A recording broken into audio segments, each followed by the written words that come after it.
Hi, I'm delighted to be here with David Toby with your wonderful book, Principled Selling. What's it all about? Tell me what it's about. Oh, goodness me. It took 25 years to write, 263 pages, and I've got to sum it up in a couple of minutes. Yes. No challenge. No challenge. Yeah. Principal selling is about two things, really. It's partly a philosophy, and then it's how to make that philosophy work. Got it. The philosophy is all about how to do business with integrity, ethically and with a conscience, doing the right thing, and it's based on 5 principles. How to motivate people rather than manipulate them, investing in relationships. It's about being congruent, being human, and being authentic. Yeah, absolutely, and I love it. You know, I've fun enough, I think I've just got to the end of that first bit where you set out those principles, and I just think it's a wonderful book, written very warmly, as I've said to you, really, really, really warmly. I mean, where should we start? So many people really, from both sides, really seem to struggle with selling. Most people hate when they're sold at, you know, the cold calling, receiving the cold calls, and people doorstepping them, or, you know, in business if it's a really hard pitch and so on. And lots of salespeople, many people, or lots of businesses who actually have got to sell, the people in those roles often really struggle with that. So, I mean, have we got a long way to go as a culture, would you say, on this? I think some people have got a long way to go. The thing is, you never notice selling when it's being done well. You only notice selling when it's done badly, when it's being done with a less ethical approach. And because we all have some experience of that, we have this perception when we have to go and run business, that's what you have to do. So it's a myth. All that selling is the exchange of goods and services for money. And we've put all these other connotations around it, about you have to be a certain type of personality, that you have to, in fact, the title of the book came from meeting someone in Phoenix at a conference that I was working at, where a senior partner in an accountancy firm said, oh, well, you have to be the soul away when it comes to sell. Of course you don't. I think you're so right. I think you're so right on this, and I think that I can't remember saying something the other day about, you know, for me it's all about, you know, it's selling without selling. In fact, you know, the thing is, it's serving. You know, it's serve, don't sell, isn't it? I mean, it's about presenting something that hopefully with somebody where there should be a match, and giving them an opportunity, offering something to somebody, and as you're right, all that's happening is that payments being made around it. Putting clients, if you put the other person in any relationship at the heart of that relationship, the relationship will flourish.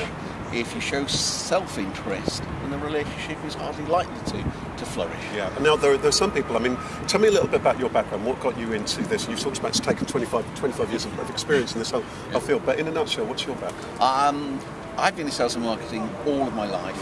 In fact, I often start, when I speak to people, by explaining, I am a salesman. Wonderful talk there. Nobody said, wasn't quite on the camera. I'm not sure. Wonderful.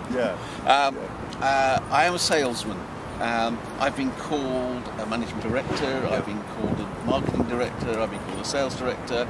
I've been called a consultant, a coach, and I've been called now I'm called an author. But at the heart of it, I'm still selling. I still have to exchange the goods and services that I have for money.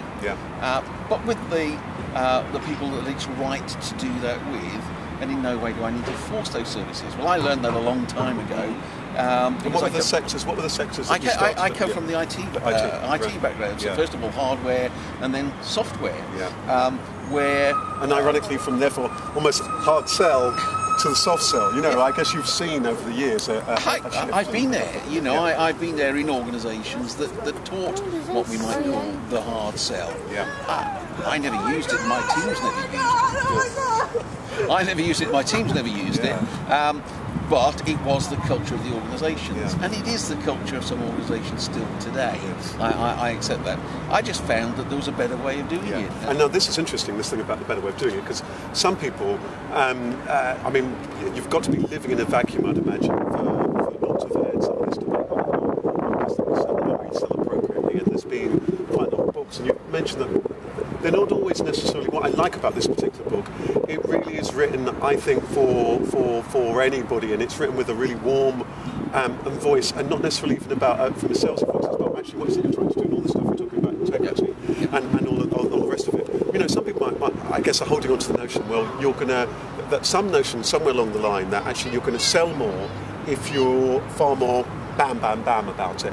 What's your evidence about that? You know, that's I guess in the back of people's minds. There's a heck of a difference between bam, bam, hit them over the head, and then run away with the profits or the money you make, and being confident. I talk in the book about earning the right to tell your story. And once you've earned the right, be as enthusiastic as you like, be as passionate as you like. I'd expect you to be passionate, and I'd expect you to be convincing, and I'd expect you to persuade me. Once you have earned the right, I think you're so right. I think you're so right. I think this is such an important point. I often say to people that you don't have the right for somebody's business. You've got to earn that right. Have you actually got a decent product? Have you actually got a decent product? Yeah. I guess that one of the things, and we were just touching on this just very briefly off kind of camera, I guess for lots of people who perhaps are reading this book or they're in an environment and they're perhaps selling something that they don't want to sell, and this happens for lots of people in kind of sales, isn't it? What's your message, if there is a message, for lots of those kind of people? Because presumably you do meet them when you do your training, you do workshops here and internationally and so on. What happens when you meet those people and you get a sense that actually that they're selling a product that they don't actually believe in? If they genuinely don't believe in it, if they genuinely feel that they're pushing their product onto someone that it isn't the right thing to do, then for me there is only one inevitable result.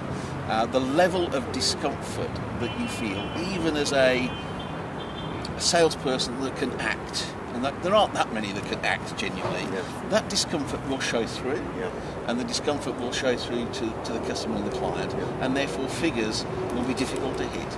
So for me, there's an inevitability. They tend to be the sort of organisations with a high churn rate. Right. And then I guess the other side is, do you see this in your work when you're working with businesses to help them to sell more effectively, more smoothly? Do you see that actually what they need to do is actually tell a more apt kind of story, or actually communicate more effectively? Is that what it inevitably leads to? That they don't quite understand, they haven't quite figured out how to actually engage with people. Absolutely. There is a lot to do with communication skills, and I call them advanced communication skills. And in fact, one of the most advanced communication skills, and we've been told in sales for years that listening, it's all about listening. People don't really listen. To be fair, you have to learn how to listen, and when you listen, it's part of the ethics really, is that when you listen to what the client really wants.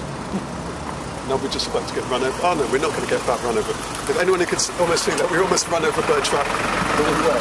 When you're saying this, really listening, as you were there. It goes beyond hearing.